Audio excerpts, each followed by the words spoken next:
Digamos que un Project Charter puede ser tan sencillo o tan complejo como queramos quizá especificarlo, ¿no? Es decir, todo depende claramente del contexto, de la organización, de la necesidad, evidentemente, que se tenga. Algunas compañías, digamos que no solamente usan el charter como fundamento, como elemento para autorizar recursos, ¿no? Digamos que porque muchas veces quizá en el mundo ideal de un PMI, cuando hablamos del charter, decíamos nosotros, bueno, para el examen tengo que entender que es un mecanismo a través del cual el sponsor formaliza la autorización del uso de recursos organizacionales para el proyecto. ¿Y qué son recursos? No, recursos son dinero, infraestructura física, tecnológica, vehículos, áreas funcionales, bueno, todo lo que se tenga a disposición de la ejecución del proyecto.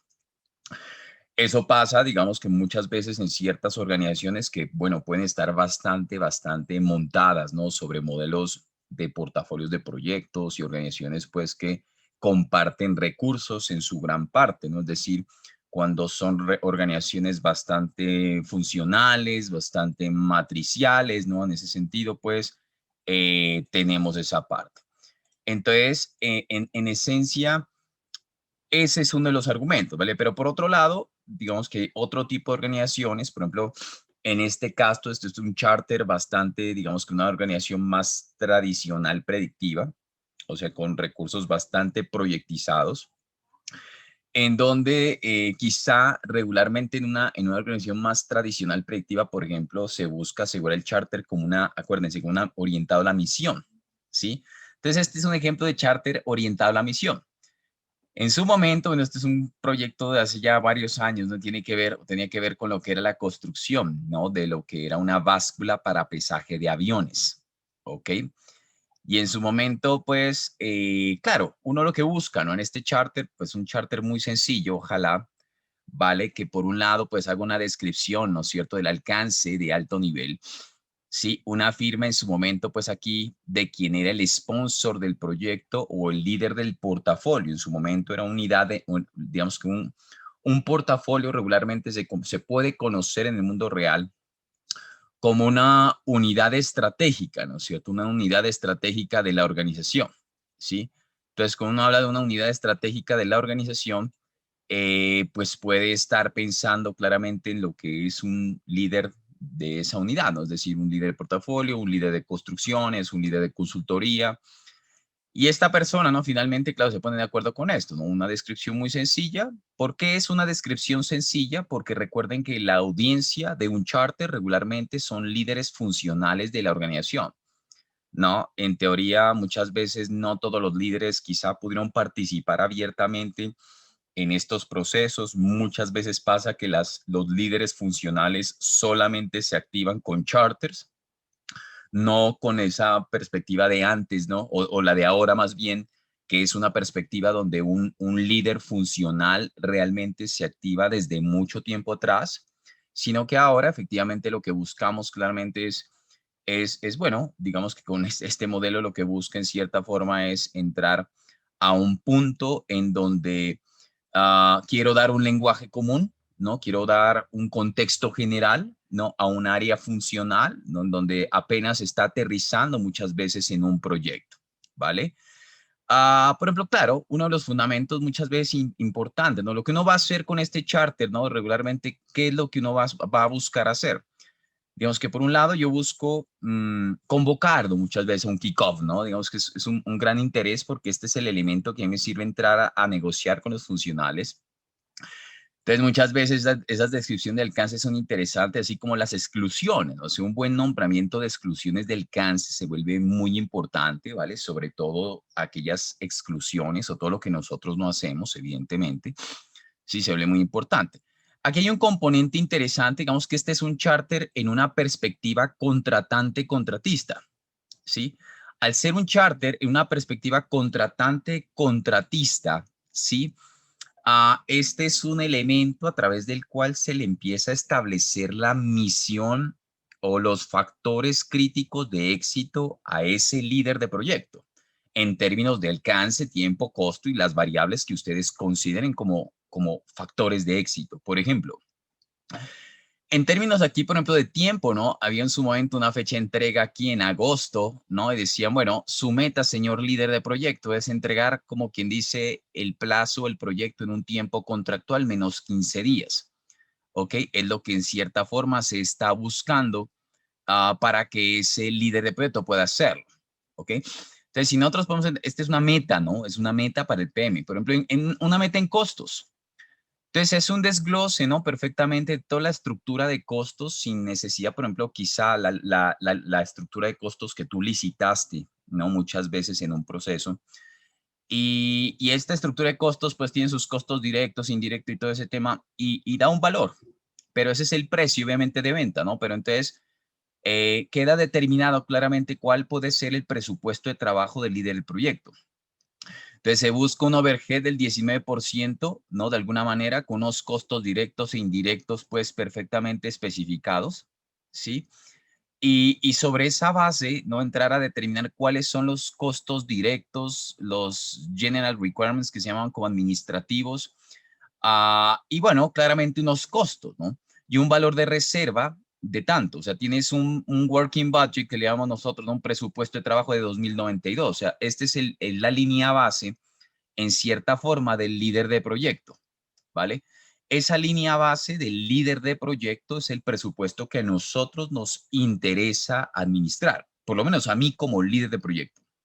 O sea que esta es mi meta, ¿cierto? Cualquier cosa que se salga de acá, pues tendremos que tener en cuenta. Lo que pase con estas reservas, tiene una asignación de presupuestos, ok, perfectamente dicha, donde nos dice, bueno, ¿será que yo estoy o no estoy autorizado para poder hacer esto? ¿Ok? O para poder usar estas reservas a mi propia discreción, por ejemplo, ¿vale? Algunos temas de finalidad, algunos temas de calidad. Por ejemplo, en términos de calidad, nosotros contábamos en su momento desde la oficina de proyectos con una encuesta de satisfacción del cliente, pero en la perspectiva de la gestión del proyecto. Si me entienden, más allá, o sea, era una encuesta que manejaba, ¿no? Claramente la respuesta de la organización a las necesidades del cliente, pero asimismo se calificaba la gestión del líder del proyecto en diferentes tópicos. Entonces, en respuesta a cambios, en reportes, bueno, en una serie de elementos, ¿ok? Que permiten identificar este tipo de cosas. Luego, por ejemplo, una designación del líder de proyecto es súper importante, ¿vale? Cuando uno habla de esto es quizá de los componentes más claves, y uno dice, bueno, aquí tengo una designación, y en esa designación, pues finalmente vamos a entender qué hace o qué puede hacer o qué no puede hacer ese líder de proyecto. Por ejemplo, ¿no? Aquí dice cosas muy sencillas de empoderamiento. Control de cambios a los contratos con subcontratistas, por ejemplo. Todos sabemos, pero en el marco de las cosas que vamos a ver para el examen, ok, es muy importante entender, por ejemplo, que un líder de proyecto no puede aprobarle cambios a un contrato de compra o a un contrato de suministros o de un contratista. ¿Vale? O sea, yo no puedo aprobar cambios, o sea, yo no soy nadie para afectar la triple restricción ni con mi sponsor ni en mis contratos de compra con terceros. Sin embargo, todo depende, ¿no? Por aquí está un ejemplo clave, ¿no? Una cosa es lo que dice el by the book, pues el libro, y otra cosa es la realidad. Este era un proyecto, ¿no? Una organización bastante proyectizada, súper, digamos, donde los líderes de proyecto eran bien empoderados para tomar decisiones. Entonces, los cambios y modificaciones sí eran autorizados por los líderes de proyecto. ¿Ok? Firmas de correspondencia, identificar, gestionar cambios contractuales. Por ejemplo, esto, ¿no? Aquí dice disponer de las reservas de costos directos e indirectos que superen la reserva base planteada en este documento. Dice no. Por ejemplo, ahí un poquito en contravía con lo que dice el PMI. ¿Por qué no? Digamos que el PMI, by the book para el examen, decimos nosotros que las reservas de contingencia que están en cierta forma disponibles para responderle a riesgos conocidos, el líder del proyecto tiene toda la autonomía de hacer el uso y su administración. Acá, por el contrario, si digo, vea, esas reservas, si usted las va a usar, levante la mano. Sí, levante la mano al sponsor o al líder de unidad de negocio en su momento. ¿Ok? Entonces, digamos que todas las reglas de juego, ¿no? Que ustedes consideran pueden estar acá, ¿no? Yo a veces ponía otras más, por ejemplo, muchas veces, sobre todo asociadas con lo que significa a veces muchos controles de cambio, ¿no? Es decir, cuando tú hagas un tipo de control de cambios y, por ejemplo, en cierta forma el presupuesto quizás supere, a manera de ejemplo, ¿no? Más de un 2% del presupuesto oficial. ¿Sí? Hasta dónde yo me puedo mover. Sobre todo, es muy importante ese sistema, es una gobernanza recomendada para el proyecto a través del charter, donde lo que yo digo, ¿no? Es que tú como líder de proyecto buscas rescatar muchas veces un poco de poder en una organización que puede ser bastante funcional, ¿ok? Donde uno carece de poder. Algunos hitos evidentemente importantes, ¿no? Y claro, digamos que unos stakeholders, ¿no? Interesantes por acá. Algunos riesgos, miren, interesantes estos riesgos. ¿Por qué los riesgos? Yo empecé a entender, ¿no? Con mi experiencia cuando nosotros como PMs empezamos a caer en paracaídas, listo, que el Project Charter se volvió como una carta de compromiso. Más allá, digamos, estoy hablando, acuérdense que estoy hablando del mundo real en este momento, ¿vale? Una carta de compromiso, más allá de ese mundo ideal del examen, que es un mundo de autorización de recursos, en estas organizaciones se empezó a visualizar como una carta de compromiso del PM hacia la organización. O sea, digamos que uno decía, bueno, yo recibo este proyecto. Y muchas veces las empresas pues se ganan las licitaciones y tú recibes esta misión y te dicen a ti incluso, hay compromisos que no puedes cumplir. Por ponerte un ejemplo, es decir, puede que yo me gane una licitación y al ganarme la licitación, el plazo dice que tienes que entregarlo en 8 meses, cuando tú has hecho ese tipo de proyectos mucho tiempo y muy probablemente sabes que en 8 meses no se cumple, sino que debes esperarte, o más bien dicho, la experiencia te dice que entre 12 y 15 meses es la entrega. O sea, que ya acabas de recibir un proyecto donde prácticamente entendemos que ese plazo de entrega es casi prácticamente imposible. Entonces yo les digo siempre, ¿no? Les decía mucho a los PMs y les decía, mira, utilice el campo de riesgos, como quien dice, para levantar la mano a la organización y decirle, por ejemplo, cosas como a manera de ejemplo, ¿no? Miren esto, multas y sanciones a nivel contractual. Entonces, cuando los PMs caemos en paracaídas y no tenemos la oportunidad de leer los contratos y a nosotros ya nos cogen y nos dicen, nos ganamos esta licitación, arranque hermano, en 2 días tiene que entregar la programación del proyecto. Uno no tiene ni el tiempo para hacer nada, ni siquiera leer contrato, nada, ¿no? Entonces uno quizá empieza a observar algunas cosas, ¿no? Entonces, por ejemplo, qué sé yo, transferir a su contratista, bueno, aceptar, qué sé yo, por ejemplo, aquí multas y sanciones por incumplir normas de seguridad, hitos intermedios, esto, por ejemplo, hitos intermedios serán penalizados, ¿sí? O sea, un contrato que se firmó casi con la daga al cuello, donde te dicen, si no cumples con un hito, pues hay una cláusula de incumplimiento, hay un valor de descuento, alguna cosa de esas. O muchas veces, por ejemplo, esos tiempos, listo, los tiempos como el que te mencioné, que son imposibles de alcanzar. Entonces tú de una vez, como quien dice, pones ese tipo de cosas como riesgos, que son riesgos tenaces, y tú los expones muchas veces quizá en el kickoff de un proyecto para buscar claramente el soporte necesario.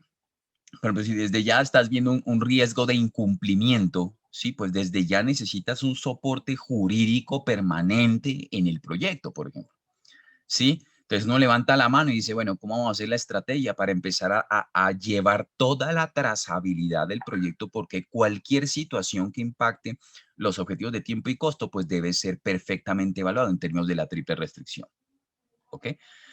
Información complementaria, pues las firmas, evidentemente, ¿no? Y esto obviamente sin firmas, pues de alguna manera, pues no genera o no, obviamente no sirve, ¿no? Digamos que tiene que ser perfectamente firmado. Entonces, el charter es de los mecanismos, ¿no? Que tú realmente puedes emplear, ¿no? Para decirte, para varias cosas, ¿no? Blindar tus intereses como PM de la compañía, como para levantar la mano y decir, te lo dije, ¿no? En cierta forma, este charter puede estar muy bien diseñado para protegerte a ti como PM.